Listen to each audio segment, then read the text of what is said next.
Бисмилля қыздар, менің каналыма қош келіпсіздер. Бүгін сіздермен осындай әп-әдемі өзім үнемі тапсырысқа жасайтын пельмен бауырсағының рецептісімен бөлісемін.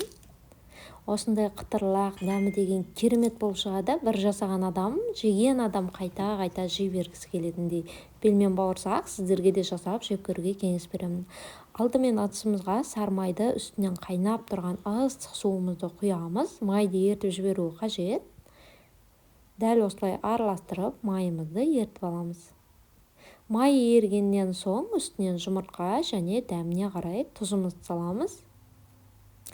Өзіміз жобалап ұнымызды салып, жақсылап араластырып алғаннан соң ұнымызды салып, қамыр илейміз. Қамырымыз біздің орташа қаттылықта болған дұрыс.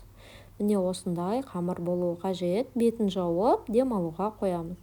Ол аралықта піскен картоп езбесіне тұз бен бұрышты салып жақсылап араластырып аламыз.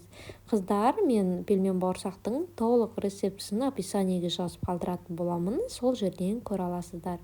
Сіздерге де міндетті түрде бір рет болсын жасап жеп көруге кеңес беремін. Себебі өте керемет болып шығады. Менің пельмен бауырсақтарымды алған клиенттерімнің барлығы дәл риза. Сол үшін де жасап көріңіздер. Ал енді қамырымызды жұқалап жайып аламыз. Қамыр біздің қатты жұқа емес, еттің қамыры сияқты етіп жайылуы қажет. Тым жұқа емес, тым қалың емес, орташалау болғаны дұрыс. Қыздар, егер менің каналыма тіркелмеген болсаңыздар, міндетті түрде тіркеліп алыңыздар. Алдағы уақытта сіздермен бұдан да керемет рецепттермен бөлісетініме сенімдімін. Егер осындай ирек кескіштеріңіз болса, осындай кескішпен кесуге кеңес беремін. Өте әдемі көрінеді, түйген кезде де, піскен кезде де. Дәл осылай үсті-үстіне қойып, тағы да кесіп шығамыз.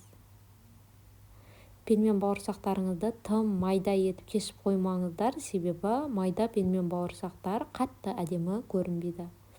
Осылай орташа ірілікте кессеңіздер болады. Қамырымыздың дәл ортасына картоп езбесін салып, шеттерін қатты басып түйеміз. Ашылып кетпеуі қажет, себебі қуырып жатып ашылып кетсе, майды бүлдіруі мүмкін. Міне менің пельмен бауырсақтарым жалпы дайын, ал енді қызып тұрған майға салып, орташалау отта қызартып қуырып аламын. Міне осылай майға түскен соң, жаңағы пельмен бауырсақтарымыздың өзі көтеріледі. Міне осылай әп-әдемі етіп қуырып аламыз. Егер видео ұнаса, лайк басып, пікірлеріңіз қалдыруды ұмытпаңыздар. Сіздермен болған жанар назарларыңызға рахмет. Егер жасап жатсаңыздар, ас болсын.